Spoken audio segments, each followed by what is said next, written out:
যে হরিনাম শুনতে আসছি, এই হরিনাম শুনলে আমরা পাবো কি? মহাপ্রভু সংস্কৃত ভাষায় 7টি শ্লোক রেখে গেছেন। ভালো করে শুনবেন মা, 7টি শ্লোক রেখে গেছেন, লিখে নয়, লিখে রেখে যাননি, রেখে গেছেন তিনি, বলে গেছেন। সেই শ্লোকটা কি আমরা একটু শুনে নেব।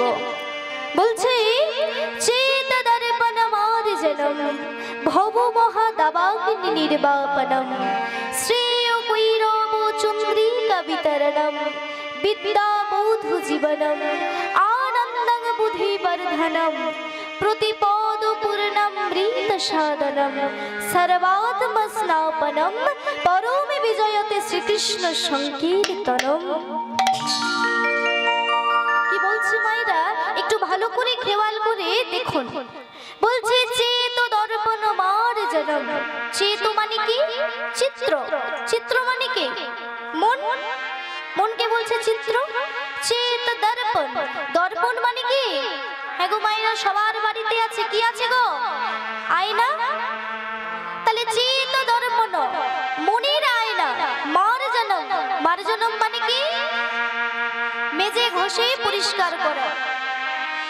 7টি শ্লোকের মধ্যে প্রথম শ্লোকটা হচ্ছে চেত দর্পণ মার্জনম, মানে মনের ময়লা দূরীভূত করা। তাই তো? ধরুন কোন পেতল কাঁসায় ময়লা বসেছে, আপনি সেটা কি দিয়ে পরিষ্কার করবেন? তেঁতুল দিয়ে পরিষ্কার করবেন। ধরুন কোন জামা কাপড়ে ময়লা বসে আছে, তখন আপনারা কি দিয়ে পরিষ্কার করবেন? ও মা, সার্ফ ডিটারজেন্ট লাগবে না? এমনি এমনি পরিষ্কার হবে? হবে না। তাহলে এবার বলছে যদি আয়নার মধ্যে ময়লা থাকে, আমরা যে বাড়িতে যে আয়না দেখি, সেই আয়নার মধ্যে যদি ময়লা থাকে, তাহলে আমরা কি দিয়ে পরিষ্কার করবো মা? চুন দিয়ে পরিষ্কার করব। এবার ভক্তগণ, ভক্তিমতী মায়েরা, আমাদের এই মনের মধ্যে যে ময়লাটা আছে গো মা, এই মনটাকে তো আমরা দেখতে পাচ্ছি না যে মনের মধ্যে কতটা ময়লা আছে। আর এই মনের মধ্যে আমরা ঢুকতেও পারবো না, কিছু লাগাতে পারবো এই মনের ভেতরে? পারবো না। তাহলে এই মনের ময়লা দূরীভূত হবে কেমন করে? না বলছি যদি হরিনাম সংকীর্তন রূপে মাজন এই হৃদয়ের মধ্যে কেউ একবার লাগিয়ে দেয়, তাহলে কি হবে গো মা? আমাদের হৃদয়টা ধুয়ে মুছে পরিষ্কার হয়ে যাবে। তাহলে 7টি শ্লোকের মধ্যে প্রথম শ্লোকটা হচ্ছে চেত দর্পণ মার্জনম। এবার বলছি ভব মহা দাবাগ্নি নির্বাপনম। সারা বিশ্বে যে দাউ দাউ করে আগুন জ্বলছে, খবরে কাগজ খুলুন, টিভি খুলুন, চারিদিকে শুধু যুদ্ধ যুদ্ধ যুদ্ধ যুদ্ধ যুদ্ধ। বলে আর যুদ্ধ নয়, এবার একটু শান্তি চাই। আর শান্তি যদি চাও, হরি নাম গাও। হরি নামই অনন্ত সুখ আছে, কিন্তু দুঃখ নাই। তাহলে সারা বিশ্বে যে দাউ দাউ করে আগুন জ্বলছে, সেই আগুন নিভবে কেমন করে? ভক্তগণ, ভক্তিমতী মায়েরা, তার জন্যও ব্যবস্থা আছে। মহাপ্রভু কি করলেন? বললেন যদি হরিনাম সংকীর্তন রূপী প্লাবন এই জগৎ সংসারের মাঝে একবার প্লাবিত হয়, তাহলে সমস্ত দাউ দাউ করে যে আগুন জ্বলছে চারি বিশ্বে, সবকিছু নিভে যাবে, ঠান্ডা হয়ে যাবে, শীতল হয়ে যাবে। তাই বললেন ভব মহা দাবাগ্নি নির্বাপনম। এবার বলছে শ্রেয় কৈরব চন্দ্রিকা বিতরণম। শ্রেয় মানে কি গো মা? শ্রেয় মানে কল্যাণ, কৈরব মানে শালুক ফুল, আর চন্দ্রিকা মানে কি? এটা নিশ্চয়ই জানবেন। চন্দ্রিকা মানে চাঁদ। চাঁদ, চাঁদকে বলা হচ্ছে চন্দ্রিকা। ও মায়েরা, তার আগে বলুন তো আমাদের কটা চাঁদ আছে? কটা চাঁদ আছে গো মা? আমরা সবাই জানি, বলে একটাই তো চাঁদ। চাঁদ আবার কটা হবে? ও মা, একটা চাঁদ নয়, একটা হচ্ছে আকাশের চাঁদ, একটা হচ্ছে গৌরাঙ্গ চাঁদ। তাই তো? আমাদের দুটো চাঁদ, একটা আকাশের চাঁদ, একটা গৌরাঙ্গ চাঁদ। কিন্তু আকাশের চাঁদের গায়ে কলঙ্ক আছে, আর আমাদের গৌরাঙ্গ চাঁদের গায়ে কোনো কলঙ্ক নাই। তাই তো? তাই তৃতীয়তে বললেন, তৃতীয় কৃষ্ণকে বললেন, কি বললেন? শ্রেয় কৈরব চন্দ্রিকা বিতরণম। চাঁদের আলোতে যেমন কল্যাণ রূপী শালুক ফুলটা আপনা আপনি প্রস্ফুটিত হয়ে জগৎকে শোভাদান করে, ঠিক তেমন আমাদের হৃদয়ের মধ্যে যে কল্যাণ রূপী শালুক ফুলটা আছে, সেই শালুক ফুলটা কি করে প্রস্ফুটিত হবে না? যদি ওই গৌরাঙ্গ চাঁদের আলো একবারে হৃদয় মন্দিরে এসে প্রবেশ করে, তাহলে কি হবে গো মা? আমাদের হৃদয়ের কল্যাণ রূপে শালুক ফুলটা আপনা আপনি প্রস্ফুটিত হয়ে জগৎকে হরির নাম সংকীর্তন দান করবে। তাই বললেন শ্রেয় কৈরব চন্দ্রিকা বিতরণম বিতরণম। এবার কি বলছে? বিদ্যাবধূ জীবনম। একটা হচ্ছে বধ হয় হর্ষ বধূ, আর একটা হচ্ছে বয় চন্দ্রবিন্দু ধয় হর্ষ বধূ। আমাদের গ্রামে সাধারণত যদি নতুন বিয়ে করে কেউ নিয়ে আসে, তা নতুন যখন বিয়ে হয়, ও মায়েরা আমরা ঘোমটা দিয়ে দিই না? নতুন বউ যখন হয় ঘোমটা দিয়ে দেয়, সে কি সবাইকে মুখ দেখাবে? দেখাবে না। তাহলে জগৎ সংসারে বধূ যেমন যার তার দিকে মুখ তুলে তাকায় না, হরিনাম সংকীর্তন ঠিক তাই। এই হরিনাম সংকীর্তন যার তার দিকে মুখ তুলে তাকায় না। সবাইকে হরিনাম গায়? আজকে যদি সবাই হরিনাম গাইতো, তাহলে এইখানটা জায়গা দেওয়া যেত না। মা সবাই আসলে এইখানটা জায়গা দেওয়া যেত? জায়গা দেওয়া যেত না।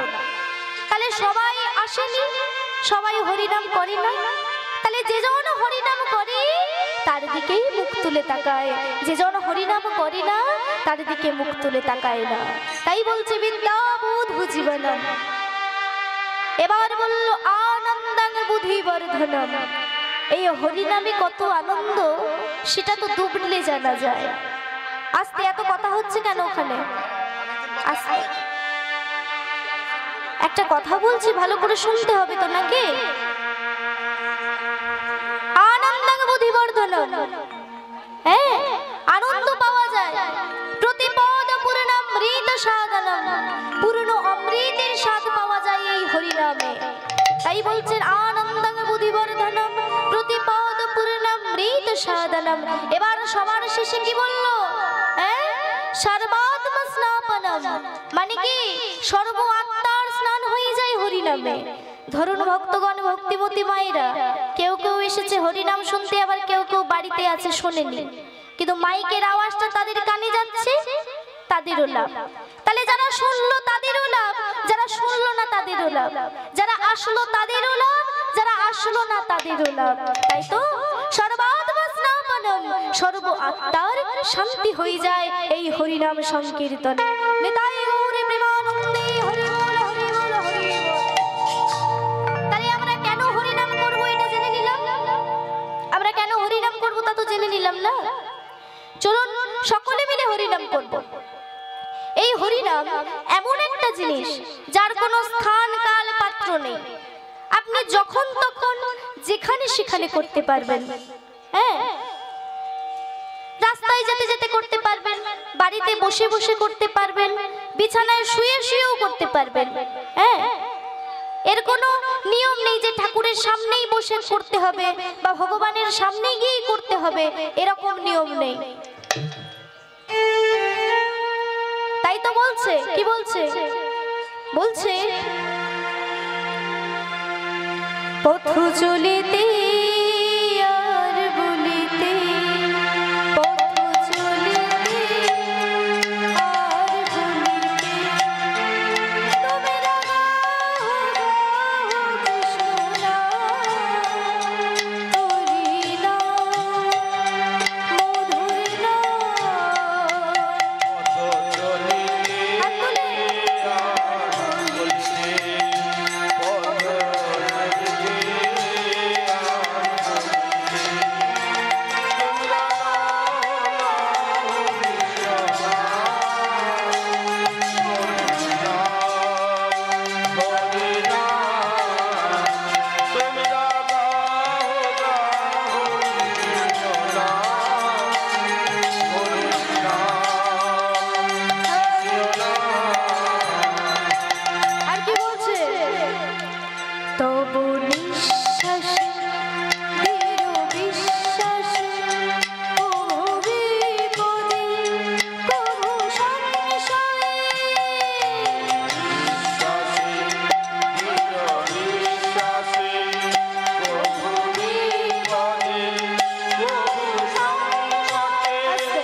নিঃশ্বাসে।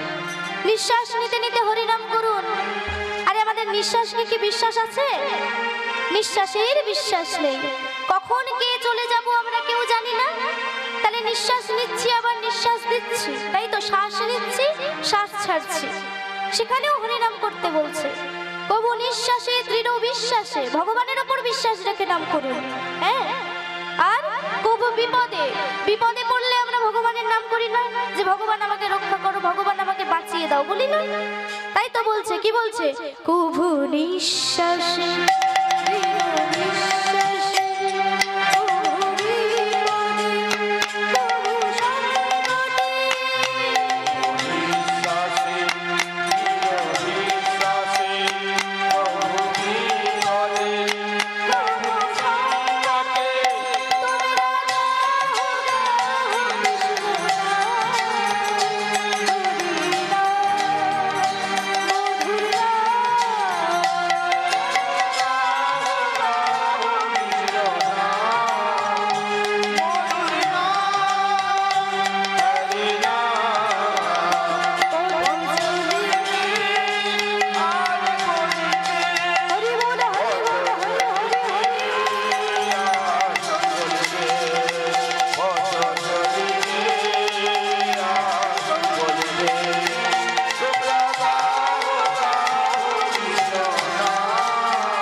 আমি করব না, আমি করব এরকম বললে হবে না।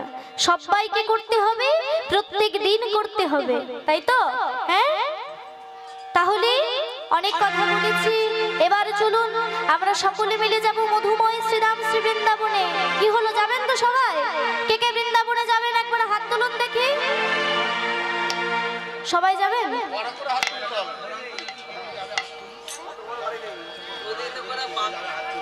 ক্যামেরাটা একবার ঘোরান তো দেখি, কে কে হাত তুলছে দেখি। কে কে বৃন্দাবনে যাবে একবার হাত তোলো, হাত তোলো।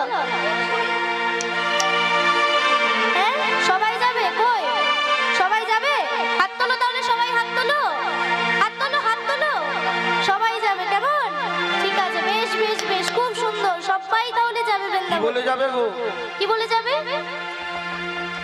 রাধে রাধে বলে, তাই তো? তাহলে বৃন্দাবনে যেতে গেলে রাধে রাধে বলতে হয়। আর কি করতে হয় গো মা? নাচতে হয়? হ্যাঁ, নাকি চপ মুড়ি খেতে খেতে যেতে হয়? হ্যাঁ, আর কি করতে হয়? উলুধ্বনি শঙ্খধ্বনি করতে হয় না মা? হয়তো? তাহলে জোর করে একবার উলুধ্বনি দিয়ে, জোর করে। কম হয়ে গেল, কম হয়ে গেছে, কম হয়ে গেছে। অর্গানের সাউন্ডটা বেশি বরঞ্চ হয়ে গেছে, জোরে। হ্যাঁ, কই আরেকবার দাও দেখি।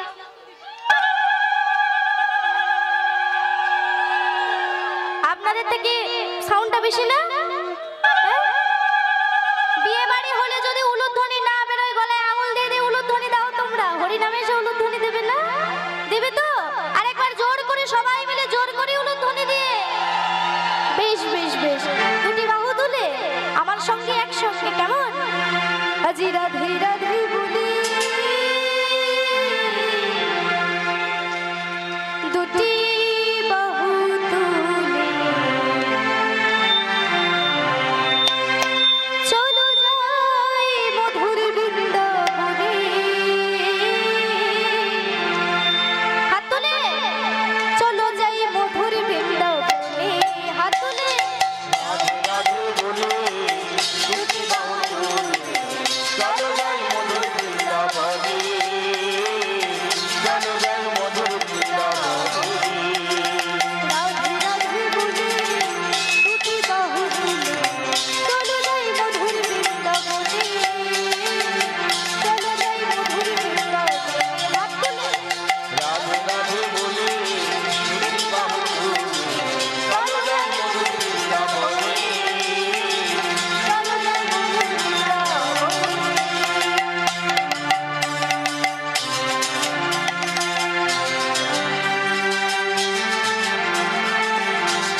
গো মায়েরা, একটা কথা বলবো। আমরা কি বৃন্দাবনে এসেছি? আসি নাই তো? কি করে আসবো বৃন্দাবনে? হাত নেমে যাচ্ছে। বৃন্দাবনে আসা যাবে যাবে না? কি করতে হবে গো মা? তালি দিতে হবে তো? জোরে তালি দিতে হবে। এখনকার তালিটা হয়ে গেছে প্লাস্টিকের করতালি বাবা, সাউন্ড হয় না। হ্যাঁ, সাউন্ড হয় না গো। প্লাস্টিকের করতালি যেন মুড়ি ভাজা হচ্ছে। হ্যাঁ, মুড়ি ভাজার মতো দিতে হবে। হাত তোলো, হাত তোলো, জোর করে দাও, জোর করে দিতে হবে। কেমন বাবা? বেশ বেশ, খুব সুন্দর। এবার একটু তালে তালে দাও।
হরিণ আছে?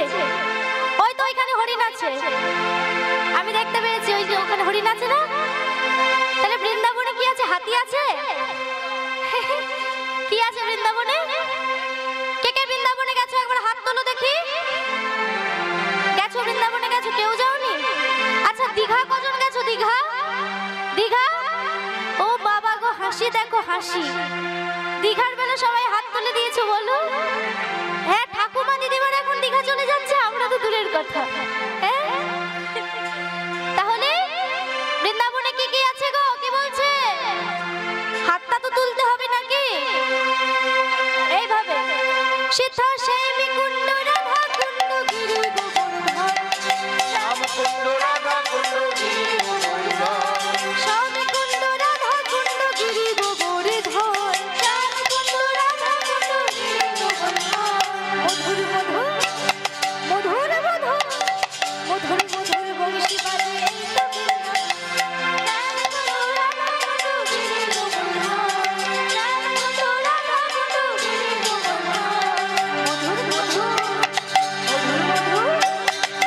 মধুর বংশী বাজে এই তো বৃন্দাবন। রাধে রাধে হরি বল, হরি বল, হরি হরি বল। মধুর বৃন্দাবনে চলো রে মধুর বৃন্দাবনে।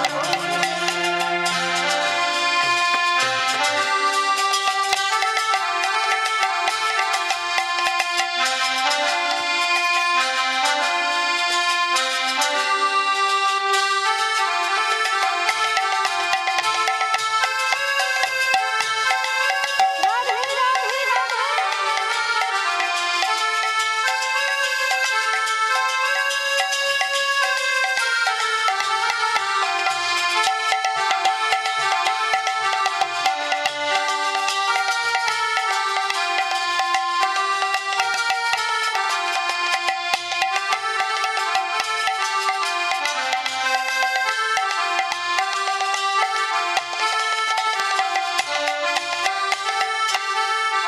আর কি বলছে? আর কি আছে? কি বলছে গো? শুনছো তো ভালো করে? আমরা বৃন্দাবনের হাফ রাস্তা চলে এসেছি, আরো হাফ রাস্তা যেতে হবে। হ্যাঁ, আর কি আছে বৃন্দাবনে? বলছে সিদ্ধা তিল বন তমল বন নিকুঞ্জ কানন, তিল বন তমল বন নিকুঞ্জ কানন, তিল বন তমল বন নিকুঞ্জ কানন, তিল বন তমল বন নিকুঞ্জ কানন। মধুর মধুর মধুর মধুর। কি গো? কি হয় গো সেখানে? কি হয় সেখানে? সিদ্ধা মধুর মধুর বংশী বাজে এই তো বৃন্দাবন।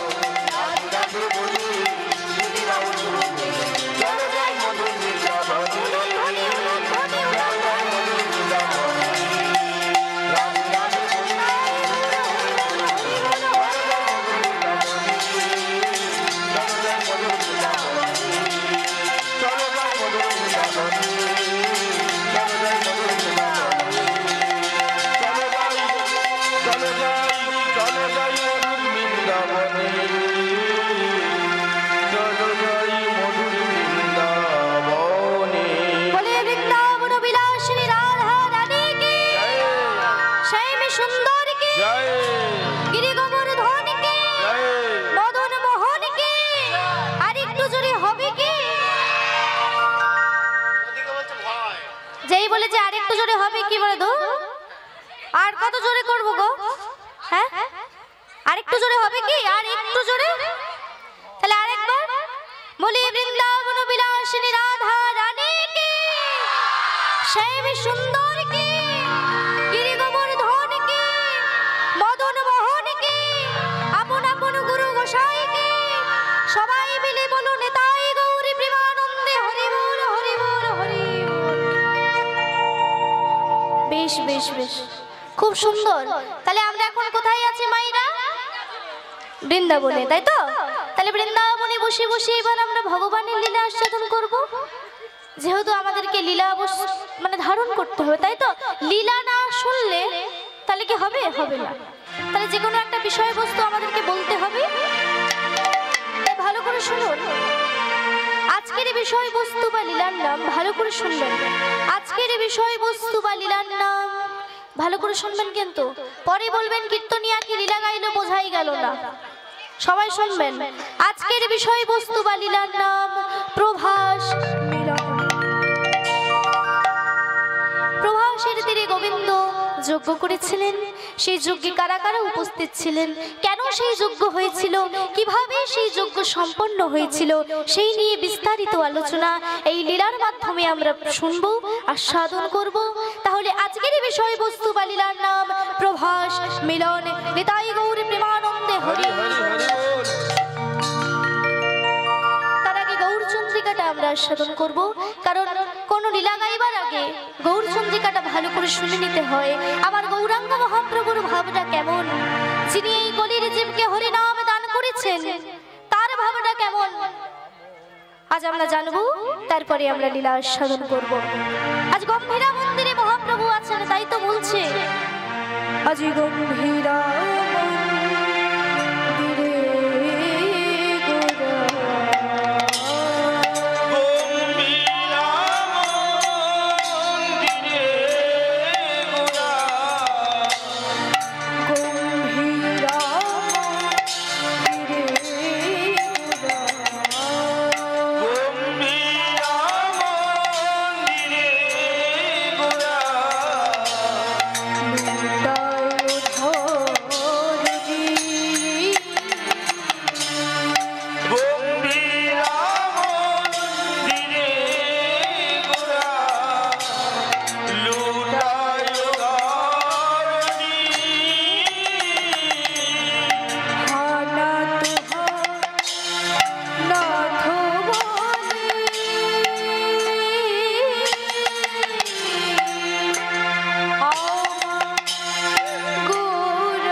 বলো বলো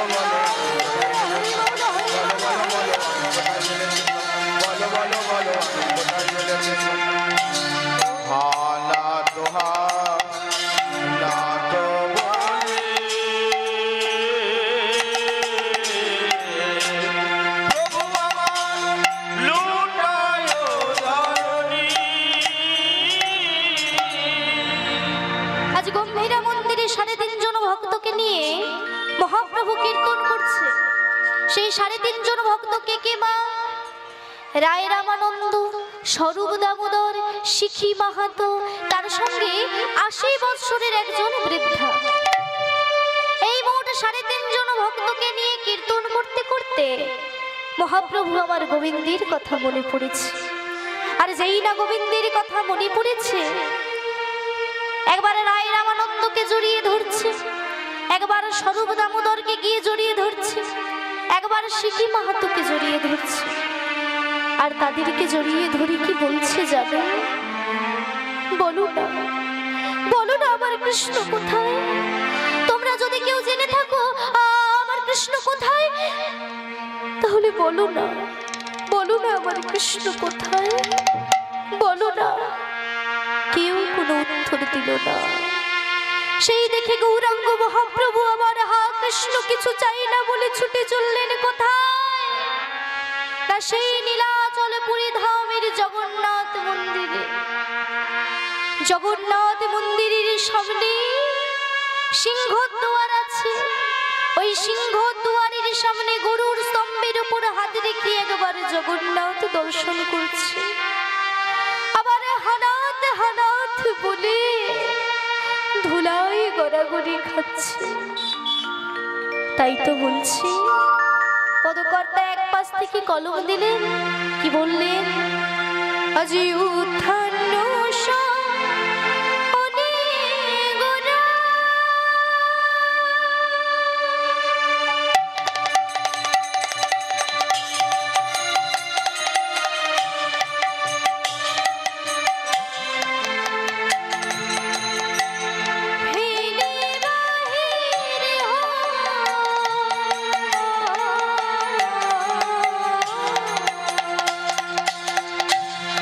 উদ্ধার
আজ প্রভাস মিলনের কথা বাসুদেব ঘোষের অর্থাৎ পদকর্তার মনে পড়েছে, তাই আসুন আমরা সকলে মিলে আস্বাদন করব সেই প্রভাস মিলন অর্থাৎ প্রভাস যোগ্য লীলাটি আজ আমরা আস্বাদন করব।